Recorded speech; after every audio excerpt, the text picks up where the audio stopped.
بالصبر صدق اللہ العظیم۔ اللہم صلی علی سیدنا محمد معدن الجود والکرم وآلہ واصحابہ وابنہ الکریم وبارک وسلم۔ حضرات اہل اسلام، اللہ رب العزت کی توفیق اور اس کی عنایت سے جمعہ المبارک کے اس بابرکت دن ہم اپنے خالق و مالک کی بارگاہ میں حاضر ہیں۔ دعا کیجیے اللہ رب العزت اپنے محبوب کریم علیہ السلام کا صدقہ ہم سب کی حاضری اپنی پاک بارگاہ میں قبول فرمائے۔ میں نے قرآن حکیم کی جو چھوٹی سورتیں ہیں ان میں سے سورہ عصر کی تلاوت کا شرف حاصل کیا، اور یہ وہ سورت ہے جسے میں اور آپ اکثر نماز میں جس کی تلاوت کرتے ہیں۔ اختصار کے ساتھ گزشتہ دنوں نماز تراویح کے اجتماع میں چند منٹوں کے لیے میں نے اس قرآن کی سورت کے حوالے سے چند گزارشات پیش کی تھی۔ میں آج کچھ تفصیل کے ساتھ آپ حضرات کی خدمت میں اس حوالے سے کچھ باتیں عرض کرنے کی سعادت حاصل کرنا چاہتا ہوں۔ اللہ تعالی ہم سب کو عمل کی توفیق عطا فرمائے۔ حضرات، یہ قرآن حکیم کی جو سورہ ہے، سورہ عصر، اس کا ایک رکوع ہے، 3 اس کی آیتیں ہیں، اس کے کلمات 14 ہیں اور اس کے حروف کی تعداد 68 ہے۔ جمہور علماء کے نزدیک یہ سورت مکہ مکرمہ میں نازل ہوئی، اور ہم میں سے ہر شخص نماز کے اندر اس سورت کی تلاوت کرتا ہے، اور اگر اس کے معانی، اس کی تفسیر، اس کا مفہوم وہ سمجھ میں آ جائے اور بندہ اس سے آگاہ ہو تو پھر نماز کا لطف دوبالا ہو جاتا ہے۔ اور جب بندہ معانی اور مفہوم کو سمجھ کر پڑھے گا تو یقیناً اس کے ثواب میں، اس کے ریوارڈ میں بھی اضافہ ہو جائے گا۔ تو یہ جو قرآن حکیم کی صورت ہے، یا اسی طرح جو نبی پاک صلی اللہ علیہ وسلم نے اپنی امت کو مختلف دعائیں سکھائی ہیں، تسبیحات سرکار نے بتائی ہیں، اوراد و وظائف نبی پاک صلی اللہ علیہ وسلم نے اپنی امت کو جن کی تلقین فرمائی ہے، اگر بندہ ان کے معنی مفہوم کو سمجھ کر پھر اللہ کی بارگاہ میں وہ دعائیں مانگ رہا ہو تو پھر اس کا لطف کچھ اور ہوتا ہے، کیونکہ بندے کو پتا ہوتا ہے کہ میں مانگ کیا رہا، میں سوال کیا کر رہا، میں اپنے رب سے باتیں کیا کر رہا۔ تو جب معنی مفہوم اس کو پتا ہوگا تو پھر اس کا لطف ہی کچھ اور ہوگا۔ اللہ اکبر۔ حضرات، بندہ نماز پڑھتا ہے، نماز میں اگر وہ نماز کے معنی کو جانتا ہے کہ میں ثنا پڑھ رہا ہوں، اس کا معنی کیا ہے، میں الحمد پڑھ رہا ہوں، اس کا معنی کیا ہے، میں رکوع و سجود میں تسبیحات پڑھ رہا ہوں، اس کا معنی کیا ہے، اگر وہ ان معنی سے واقف ہے اور پھر وہ نماز کی ادائیگی کرتا ہے تو ایسی نماز بندے کی پرسنالٹی پر اثر انداز ہو، اور اگر معنی مفہوم کا نہ پتا ہو تو پھر اس کے اثرات انسان کی شخصیت پر وہ نظر نہیں آتے، بلکہ وہ ایک رسم سمجھ کر اس کو ادا کر رہا ہوتا ہے۔ اللہ اکبر۔ کیونکہ دیکھیں، اب نمازی، ہم کہتے ہیں فلاں نمازی، فلاں نمازی کا معنی ہے جھکنے والا، اور ہمارے نزدیک جھکنا کیا ہے؟ فقط رکوع اور سجود میں جھکنا۔ نمازی کا معنی ہے جھکنے والا۔ اللہ اکبر۔ اور نماز صرف 5 وقت نہیں، اس کا یہ مطلب نہیں ہے کہ بندہ صرف 5 وقت اپنے آپ کو رکوع میں جھکا لے، سجدے میں جھکا لے۔ اس کا مطلب یہ ہے کہ ساری زندگی کے لیے اپنے رب کے ہر حکم کے سامنے اپنے آپ کو جھکا، اللہ کے ہر حکم کے سامنے اپنے آپ کو جھکا۔ یہ دیکھیں نا، مسلم، یہ لفظ میں اور آپ ہم سب بولتے ہیں فلاں مسلمان ہے، یہ بھی مسلم ہے، یہ بھی مسلم برادر ہے، وہ بھی مسلم برادر ہے۔ عربی زبان کے اندر مسلم اس اونٹ کو کہتے ہیں جس کی ناک میں نکیل پڑی ہوئی ہو اور اس کی رسی کسی دوسرے کے ہاتھ میں۔ اونٹ کی ناک میں نکیل ہوتی ہے 2 رسیاں اس کے اندر ڈالی ہوئی ہوتی ہیں، اور جو اونٹ کا مالک ہوتا ہے رسی اس کے ہاتھ میں ہوتی ہے، اور وہ رائٹ موڑنا چاہے تو اونٹ رائٹ مڑ جاتا ہے، لیفٹ موڑنا چاہے تو وہ لیفٹ مڑنا چاہتا ہے، وہ کھڑا کرنا چاہے تو کھڑا ہو جاتا ہے، وہ بیٹھنا چاہے تو اونٹ بیٹھ جاتا ہے۔ اونٹ کا مکمل کنٹرول اس کے مالک کے ہاتھ میں ہوتا ہے۔ عربی زبان کے اندر مسلم اس اونٹ کو کہتے ہیں جس کی ناک میں نکیل پڑی ہوئی ہو اور اس کی رسی کسی اور کے ہاتھ میں ہو۔ اسی طرح جب بندہ اللہ اور اس کے رسول صلی اللہ علیہ وسلم کی تعلیمات پہ عمل کرتا ہے، اللہ کی وحدانیت کا اقرار کرتا ہے، نبی پاک علیہ السلام کی رسالت کا اقرار کرتا ہے، اب اس کی مرضی ختم ہو جاتی ہے، اللہ اور اس کے رسول کی مرضی شروع ہو جاتی ہے کہ آج کے بعد میری کوئی مرضی نہیں، میرے مالک کی مرضی ہے۔ اب میں نے جس کی توحید کا کلمہ پڑھا، جس کی رسالت کا اقرار کیا، جس کی توحید کا اقرار کیا، اور میری مرضی ختم، سائیاں کی مرضی شروع۔ اب جس طرح وہ چلائیں اس طرح میں نے چلنا ہے، جس طرح وہ بٹھائے گا اسی طرح میں بیٹھوں گا، جس طرح وہ حکم دے گا کھڑے ہو جاؤ میں کھڑا ہو جاؤں۔ نمازی کا معنی جھکنے والا، کہ وہ ساری زندگی کے لیے اپنے آپ کو جھکا دیتا ہے رب کے احکامات کے سامنے، اللہ کے احکامات کے سامنے، اللہ کے حبیب کے احکامات کے سامنے اپنے آپ کو وہ جھکا دیتا ہے ساری زندگی کے لیے، کہ آج سے میری مرضی ختم، اللہ اور اس کے رسول کی مرضی شروع۔ اللہ اکبر۔ حضرات، شاید یہی وجہ ہے کہ ہماری نمازوں کے اندر آج وہ اثر نہیں ہے، وہ برکتیں ہم حاصل نہیں کر پاتے، کیونکہ ہم سمجھ کر ادا نہیں کر رہے۔ سمجھ کر بندہ پڑھے تو اس کی کیفیات کچھ اور ہو جاتی ہیں، پھر اس کی برکتیں انسان کو کچھ اور جو ہے وہ نصیب ہو جاتی ہیں۔ اللہ اکبر۔ اسی طرح دیکھ لیں، ہم سجدہ کرتے ہیں، یہ بندے کی جو پیشانی ہے، یہ انسان کی انا، غرور، تکبر، کیا میں فلاں، لیکن جب سجدہ کرتا ہے تو اسی پیشانی کو زمین پہ لا کے مٹی پہ رکھ دیتا ہے۔ انا ختم، غرور ختم، تکبر ختم۔ وہ جس پیشانی کے لیے لڑتا ہے، جھگڑتا ہے، کیا کچھ کرتا ہے، لیکن جب رب کی بارگاہ آتی ہے اسی پیشانی کو لا کر سجدے میں مٹی کے سامنے رکھ دیتا ہے اور جھکا دیتا ہے، سرنڈر کر دیتا ہے اپنے آپ کو کہ میں کچھ نہیں ہوں، سب سے بڑی ذات تیری ہے جو احکم الحاکمین ہے، جو رب ہے ساری کائنات کا، پالنہار ہے ساری کائنات۔ اللہ۔ اور پھر حضرات، ساری زندگی کے لیے انسان کا تصور اور کنسپٹ پھر یہ بنانا چاہیے کہ میں کچھ نہیں ہوں، کائنات میں اگر سب سے بڑی کوئی ذات ہے تو وہ رب کریم کی ذات ہے، وہ اللہ کی ذات ہے۔ یہ اپنے آپ کو نیچے جھکانا، سر سجدے میں رکھنا، مٹی پہ پیشانی رکھ دینی، دراصل اس بات کا اعادہ ہے، اس بات کی ریہرسل ہے، اس بات کی یہ کوشش ہے کہ بندہ یہ سبق 5 وقت یاد رکھے کہ میں کچھ نہیں، اس کائنات میں اگر کوئی ذات ہے تو صرف اور صرف میرے خالق کی ذات ہے، ساری قوتوں کا مالک میرا رب ہے، ساری پاور اس کے دست قدرت کے اندر ہے، وہ رب کی ذات سب سے بڑی۔ اللہ۔ تو حضرات، اور پھر یہ بھی اللہ کا کرم ہے، دیکھیں قرآن حکیم میں اس نے ہمیں چھوٹی چھوٹی صورتیں عطا کر دی۔ اگر ہمیں حکم ہو جاتا کہ تجھے بڑیاں صورتیں پڑھنی ہیں، کتنا مشکل ہو جانا ہے بھئی۔ اگر سورہ بقرہ، سورہ نساء، آل عمران پڑھنے کا حکم دے دیتا، لیکن یہ اس کی مہربانی ہے نا، اس نے سورہ عصر، سورہ کوثر، قل یا ایھا الکافرون، قل اعوذ برب الفلق، قل اعوذ برب الناس، وہ آخری پورے جو قرآن کا یہ 30واں پارہ ہے، اس میں یہ چھوٹی چھوٹی صورتیں امت کو عطا ہے۔ پڑھنا بھی آسان ہے، سمجھنا بھی آسان ہے۔ تو انہی مبارک صورتوں کے اندر اللہ اکبر، بلکہ ہمیں بڑی صورتوں کا اللہ نے پابند بھی نہیں کیا، اور ساتھ یہ حکم دے دیا کہ تانوں جنی یاد ہوئے نا انہیں پڑھ لیا کر، جتنا یاد ہو پڑھ لو، جتنا آسانی سے پڑھ سکتے ہو پڑھ۔ قرآن حکیم نے کہا فقرؤ ما تیسر من القرآن، بس تم اتنا پڑھ لیا کرو جتنا تم آسانی سے پڑھ سکتے ہو۔ اللہ اکبر، سبحان اللہ۔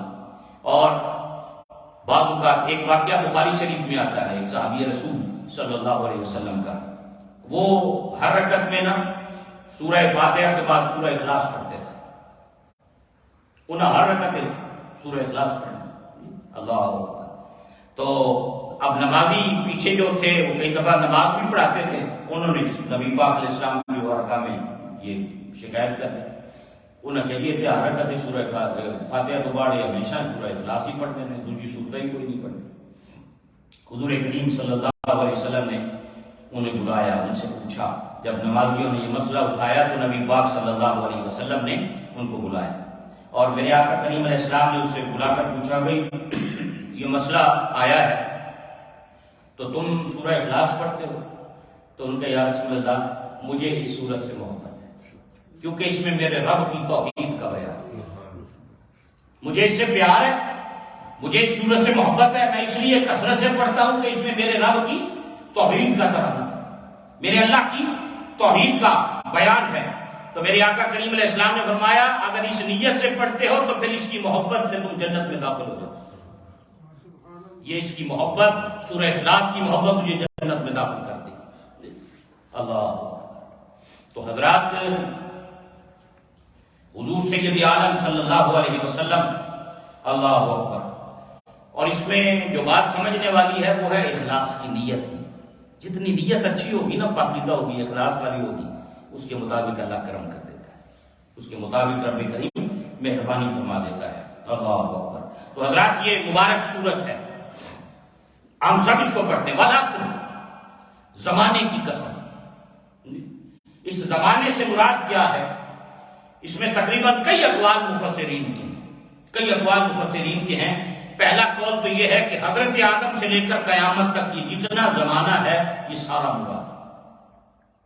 اللہ کریم نے اس پورے زمانے کی قسم یاد کہا آدم سے لے کر قیامت تک دیکھ لو، انسان خسارے میں ہے لیکن کامیاب وہی ہوگا جو ایمان لائے گا اور عمل صالح کرے گا۔ آگے چار چیزیں اللہ رب العزت نے بیان فرمائی۔ ایک بات تو یہ ہے کہ والعصر سے مراد جو ہے وہ والعصر سے مراد زمانہ ہے حضرت آدم علیہ السلام سے لے کر قیامت تک کا سارے زمانے دیکھ لو کہ کون کامیاب ہوا ہے۔ ہر دور کے اندر حق و باطل کی کشمکش رہی، کبھی فرعون آیا، نمرود آیا، بڑے بڑے لوگ آئے، حامان آیا، شداد آیا، پورا زمانہ دیکھ لو آدم علیہ السلام سے لے کر رب کریم نے عزت اور کامیابی اسے ہی عطا کی ہے جو ایمان لایا ہے، جس نے عمل صالح کیا۔ مفسرین کہتے ہیں اس سے ایک تو اس کا یہ معنی ہے کہ اللہ رب العزت نے سارے زمانے کی قسم کھائی، سارے زمانے کی قسم کھائی، اللہ اکبر۔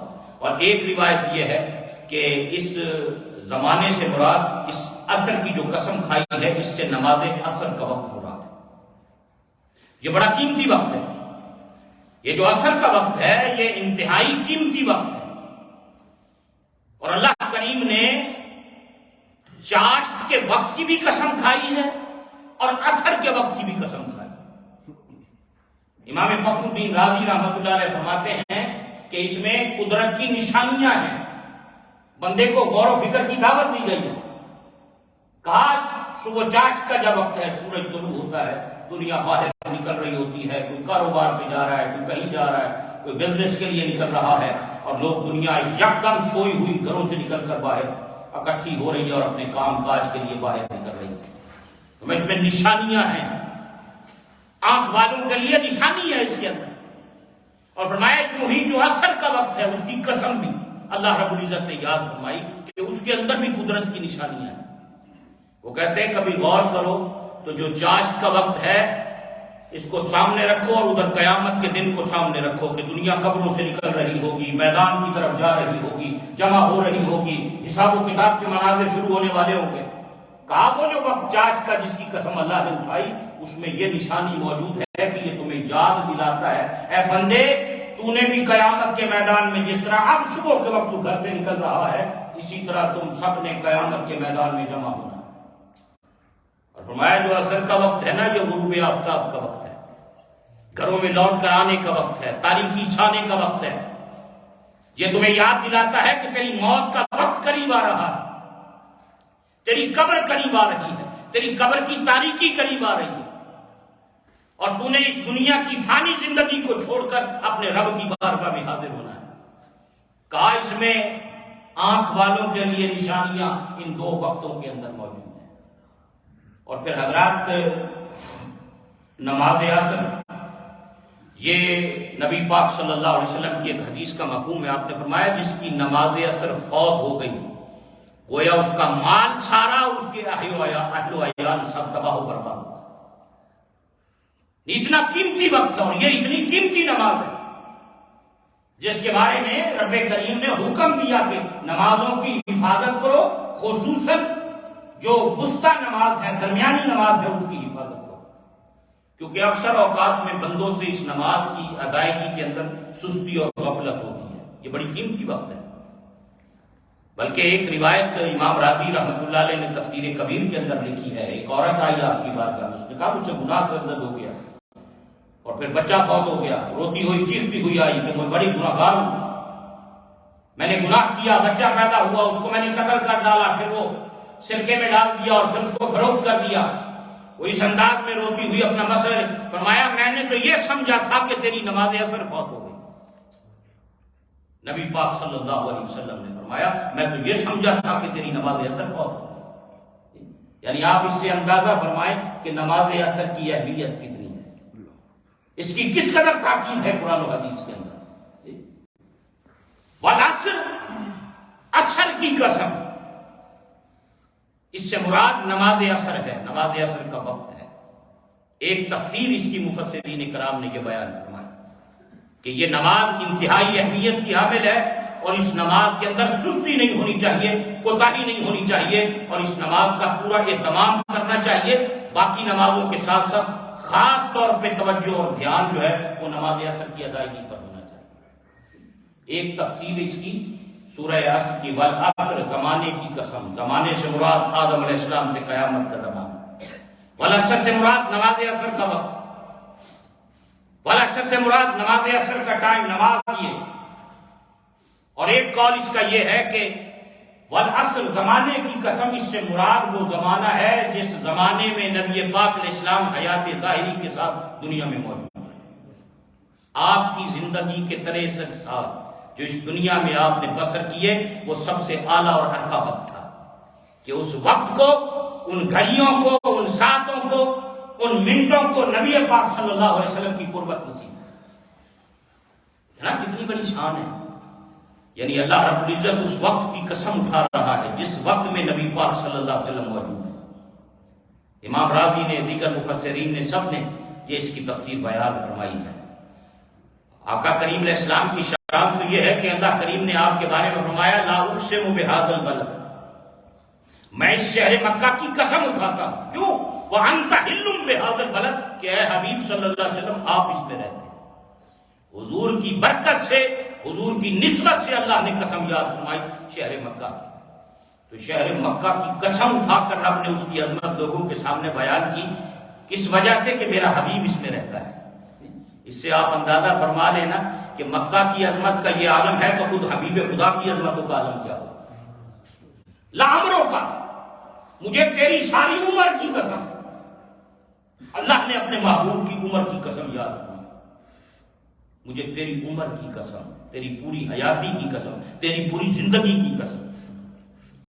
اس لیے نبی پاک صلی اللہ علیہ وسلم نے ارشاد فرمایا خیر القرون قرنی ثم الذین یلونہم ثم الذین یلونہم، سب سے بہترین زمانہ میرا زمانہ ہے، پھر اس کے بعد کا زمانہ، پھر اس کے بعد کا زمانہ.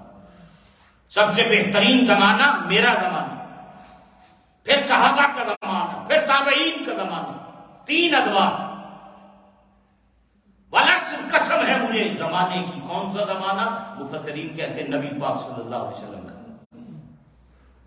اور یہ جو علماء بیان فرماتے ہیں اس میں قرنی فرمایا، دہر بھی زمانے کو کہتے ہیں، دہر بھی زمانے کو کہتے ہیں، لیکن یہاں قرن بھی زمانے کو کہتے ہیں، قرنی.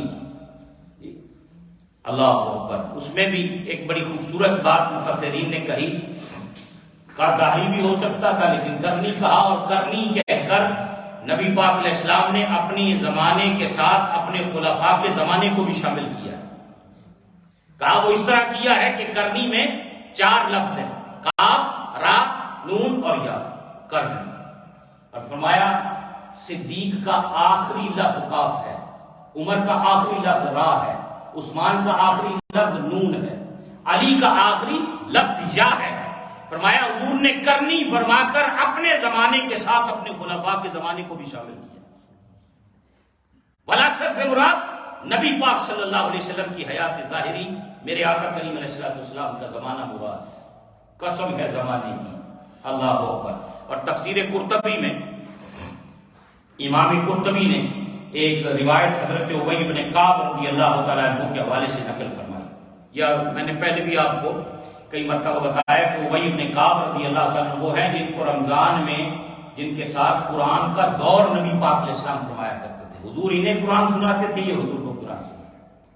رات کو تراویح میں پڑھتے تھے، دن میں جیسے حافظ ایک دوسرے کو سناتے ہیں.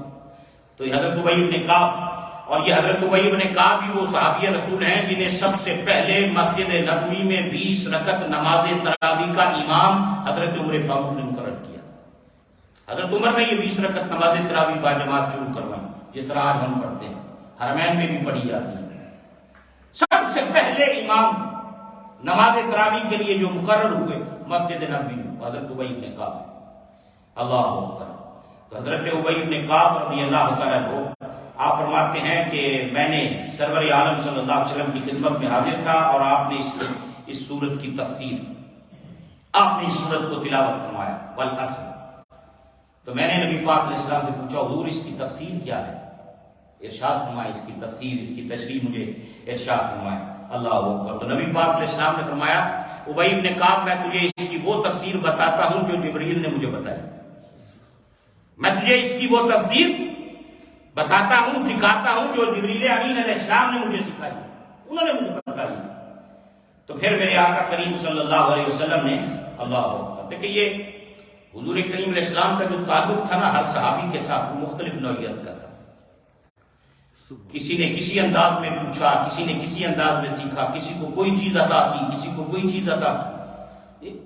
ان کو قرآن سناتے تھے. حضرت حذیفہ رضی اللہ تعالیٰ حضور کے ایک صحابی ہیں، انہیں حضور نے منافقین کا علم عطا کیا. مدینہ میں جتنے منافق تھے، مدائن میں آپ کا مزار ہے. مدائن عراق کے اندر بغداد سے کوئی 50-60 کلومیٹر کے فاصلے پر مدائن شہر ہے، جہاں کیسر و کسریٰ کے محلات جو جن کے کنگرے گرے تھے اور محل میں زلزلہ آیا تھا وہ آج بھی موجود ہیں. مجھے وہیں آپ کا مزار ہے. حضرت حذیفہ بن یمان، ان کا لقب ہے رازدان رسول. اور رازدان کس چیز کے تھے کہ حضور کریم علیہ السلام نے منافقین کا علم ان کو دیا تھا. فرمایا جتنے لوگ منافق تھے اس دور کے اندر حضور نے ہر ایک کا نام ان کو بتایا. فلاں منافق ہے، فلاں منافق ہے، فلاں منافق ہے. سید عالم صلی اللہ علیہ وسلم کا مختلف ایک نوعیت کا تعلق صحابہ کے ساتھ، ابی بن کعب کے ساتھ ایک اپنی نوعیت کا تعلق ہے، قرآن پڑھنا، سنانا، دور کرنا. تو فرمایا میں تجھے اس کی وہ تفسیر بتاتا ہوں جو جبریل امین علیہ السلام نے مجھے بتائی.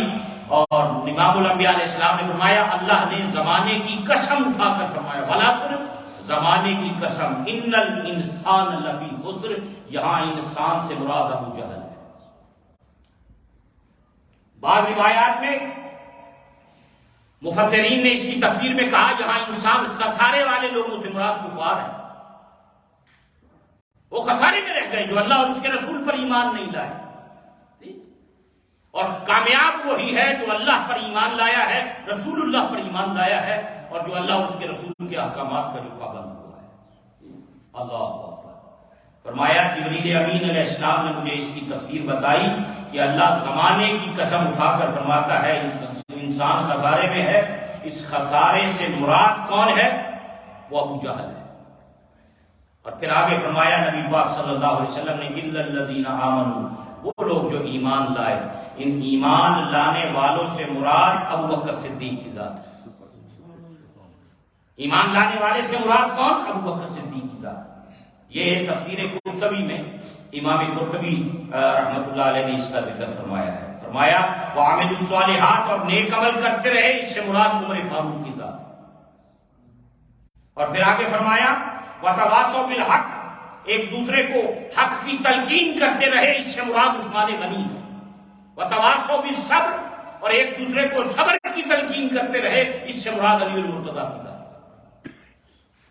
یہ امام قرطبی نے سورہ عصر کی تفسیر میں حضرت ابی بن کعب رضی اللہ تعالیٰ عنہ سے یہ روایت نقل فرمائی. اللہ اکبر. اور پھر میں نے آپ کو تراویح کے موقع پہ بھی عرض کیا تھا کہ امام فخر الدین رازی نے لکھا فرمایا جب میں قرآن کی تفسیر لکھ رہا تھا، امام فخر الدین رازی اس امت کے بہت جلیل القدر مفسر قرآن، 32 والیومز ہیں ان کی تفسیر عربی زبان کے اندر، اور اس کا ترجمہ ہمارے استاد گرامی قبلہ مفتی محمد خان قادری رحمۃ اللہ علیہ نے 32,000 صفحات پر پہلی مرتبہ وہ اردو زبان کے اندر اس کا ترجمہ ہوا، اور ہرات میں افغانستان میں آپ کا مزار ہے۔ تو امام راضی کہتے ہیں جب میں تفسیر لکھ رہا تھا مجھے ایک بزرگ ملے، انہوں نے پوچھا راضی تو قرآن کی تفسیر لکھ رہا ہے؟ کہ ہاں میں لکھ رہا ہوں۔ کہا میں یہ بتاؤں کہ مجھے سورہ عصر کی جو تفسیر تھی نا ایک برف بیچنے والے بابے نے بتائی، میں گزر رہا تھا ایک بندہ برف بیچ رہا تھا اور وہ کہہ رہا تھا اس شخص کے حال پہ رحم کھاؤ جس کی زندگی کا اصل، جس کی زندگی کا سرمایہ اس برف کی طرف پگھلا جا رہا۔ کہا میں نے جب اس برف بیچنے والے کی آواز سنی مجھے فوراً قرآن کی یہ صورت یاد آ گئی، والعصر قسم ہے زمانے کی، ان الانسان لفی خسر، اے انسان خسارے میں، زندگی کا سرمایہ پگھلا جا رہا ہے، زندگی ختم ہوتی جا رہی ہے، بندہ دنیا کی محبت میں مگن ہے۔ فرمایا اس شخص کے حال پہ رحم کھاؤ جس کی زندگی اس برف کے پانی کی طرح پگھل رہی ہے، اس برف کی طرح پگھل، اسے خبر ہی نہیں ہے کہ میری زندگی ختم ہو رہی ہے، میں کچھ آخرت کے لیے بھی تیاری کروں، کیونکہ کامیابی اسی کا مقدر ہے جو ایمان لائے گا، عمل صالح کرے گا، حق کی تلقین کرے گا، صبر کی تلقین کرے گا۔ یہ امام راضی رحمۃ اللہ علیہ نے تفسیر کبیر کے اندر آپ نے اس حوالے سے یہ بات ارشاد فرمائی ہے، میں نے پہلے بھی اللہ اکبر۔ اور پھر حضرات آج کے اس دور کے اندر تو ہم دیکھ لیں کہ کتنی تیزی کے ساتھ وقت گزر رہا ہے۔ یہ رمضان کا مہینہ ہے، پتہ ہی نہیں چلا مہینہ پورا گزر، سال کتنی تیزی سے گزر رہے، ہفتے کتنی تیزی سے، کل کی بات جمعہ ہوتا ہے، 2-4 دن گزرتے ہیں جمعہ پھر آ جاتا ہے، بڑی تیزی کے ساتھ وقت گزر رہا ہے۔ زندگی انسان کی یہ جو سانس ہے نا، یہ بھی امانت ہے نا اللہ کی، ان کی حفاظت، ان کی قدر و قیمت، ان کو غنیمت جاننا، آخرت کے لیے، قبر کے لیے، حشر کے لیے تیاری کرنا۔ ہمیں تو زندگی کی پرواہ نہیں، صوفیاء اور اہل تصوف کی ہاں تو ایک ایک سانس کا جواب دینا۔ سلطان العارفین رحمۃ اللہ علیہ نے بڑی خوبصورت بات کہی، جو دم غافل، جو دم غافل سو دم کافر، جو دم غافل سو دم کافر، سانو مرشد اے پڑھایا ہوں، سنیا سخن گیاں کو لکھیاں، اسا چت مولا ول لایا، کیتی جان حوالے رب دے، ایسا عشق کمایا ہوں، مرن تو پہلا مر گئے، باہو دا مطلب نو پایا، مرنے سے پہلے مر گئے، تب مطلوب حقیقی ہمارے ہاتھ آئے۔ ان کے نزدیک تو جو سانس اللہ کی یاد سے غفلت میں گزرے وہ کہتے ہیں ہم نے اس دم اللہ کی نعمتوں کا کفران کیا ہے، شکر ادا نہیں کیا۔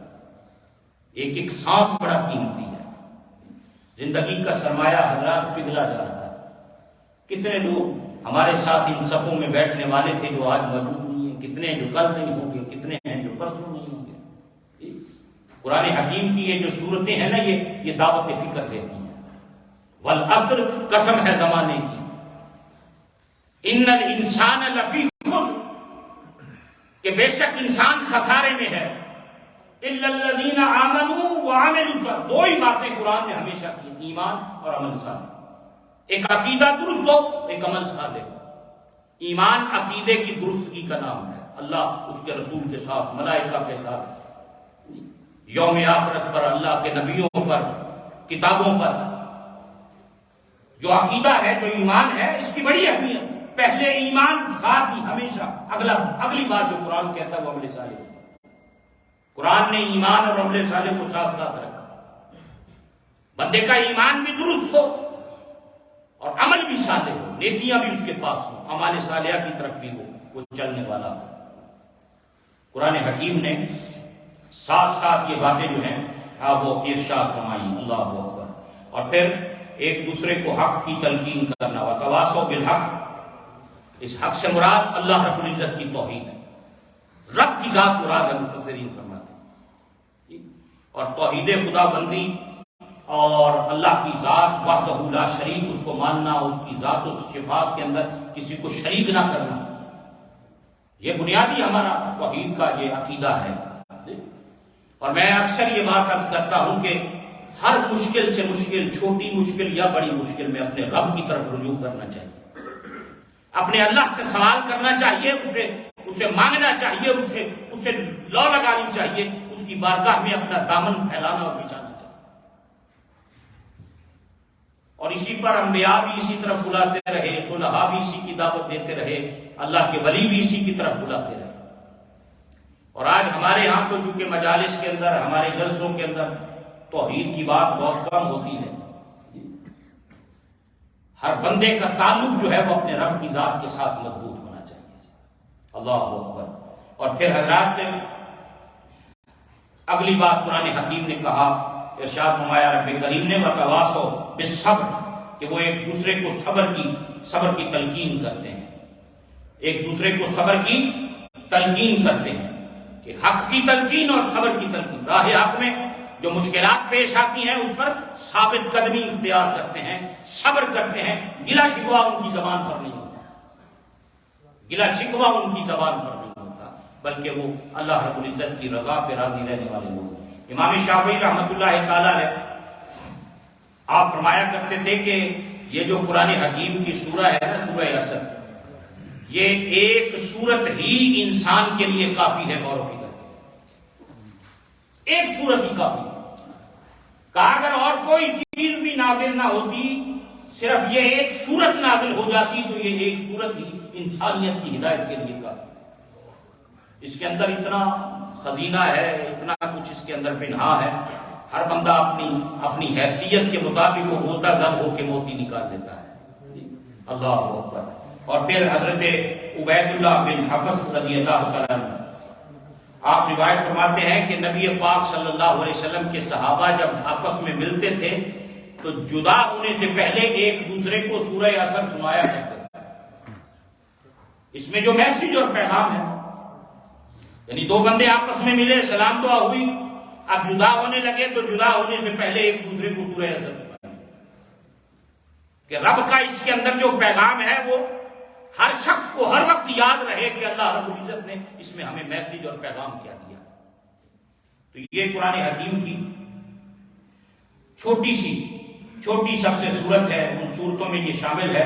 اور اس کے حوالے سے کچھ باتیں میں نے آپ حضرات کی خدمت میں عرض کرنی. حضرت عبداللہ ابن عمر رضی اللہ تعالیٰ عنہ میدان عرفات میں موجود تھے، اور وہ میدان عرفات میں حج کا رکن اعظم وقوف عرفات ادا کر رہے تھے. شام کا وقت تھا، سورج غروب ہونے کی قریب تھا، اور وہ رو رہے تھے.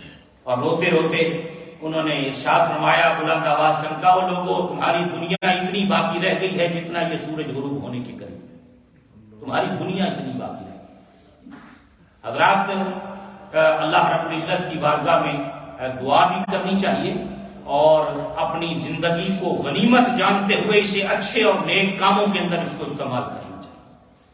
کوشش کرے بندہ کہ جتنی زیادہ سے زیادہ نیکیاں کر سکے، کیونکہ زندگی موت کا کوئی پتہ نہیں کہ کس وقت بلاوا آ جائے. اور اللہ سے یہ دعا کرنی چاہیے کہ وہ خاتمہ ایمان پر، خاتمہ خیر کا، کیونکہ ہر شخص اس وقت تک خطرے میں ہے جب تک اس کا خاتمہ ایمان پر نہ.